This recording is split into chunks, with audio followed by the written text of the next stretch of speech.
नमस्कार. आपण ऐकत आहात अत्तरकुपी, आठवणी, अनुभव आणि भावनांचा सुगंध.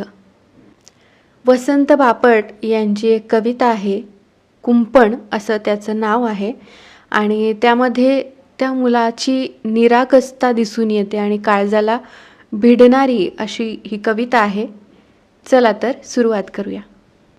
आई, आपल्या घराला किती मोठं कुंपण, तारामागं काटेरी का ग राहतो आपण. आई, आपल्या घराला किती मोठं कुंपण, तारामागं काटेरी का ग राहतो आपण. पलीकडे कालव्याजवळ मोडक्या तुटक्या झोपड्या, पलीकडे कालव्याजवळ मोडक्या तुटक्या झोपड्या, मुलं किती हडकुळी कळकट बाया बापड्या, मुलं किती हडकुळी कळकट बाया बापड्या. लोक अगदी घाणेरडे चिवडतात घाण, लोक अगदी घाणेरडे चिवडतात घाण, पत्रावळीतले उष्टे म्हणजे त्यांचे जेवण खाण, पत्रावळीतले उष्टे म्हणजे त्यांचे जेवण खाण. काळा काळा मुलगा एक त्याची अगदी कमाल, काळा काळा मुलगा एक त्याची अगदी कमाल, हातानेच नाक पुसतो खिशात नाही रुमाल, हातानेच नाक पुसतो खिशात नाही रुमाल. आंबा खाऊन फेकली मी कुंपणाबाहेर कोय, त्याने म्हटले घेऊ का, मी म्हटले होय. आंबा खाऊन फेकली मी कुंपणाबाहेर कोय, त्याने म्हटले घेऊ का, मी म्हटले होय.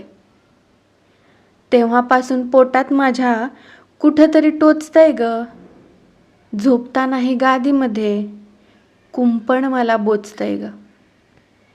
तेव्हापासून पोटात माझ्या कुठंतरी टोचतंय ग, झोपतानाही गादीमध्ये कुंपण मला बोचतंय ग.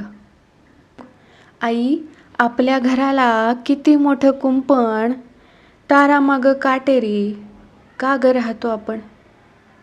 किती सुंदर अशी कविता आहे. आपण आपल्या कुंपणाच्या आतमध्ये किती सुरक्षित राहतो आणि त्या कुंपणाच्या बाहेर जे लोक राहतात त्यांच्याबद्दलची हळहळ म्हणा किंवा त्यांची जी परिस्थिती आहे त्याबद्दल त्या लहान मुलाला सुद्धा हळहळ वाटते. त्याच्या निरागसतेतून हे सगळे शब्द बाहेर पडलेले आहेत आणि कवी वसंत बापट यांनी हे सुंदर शब्दात मांडलेलं आहे. तर आपल्याला ही कविता कशी वाटली हे मला नक्की कळवा. आवडल्यास लाईक, शेअर, कॉमेंट, सबस्क्राईब. धन्यवाद.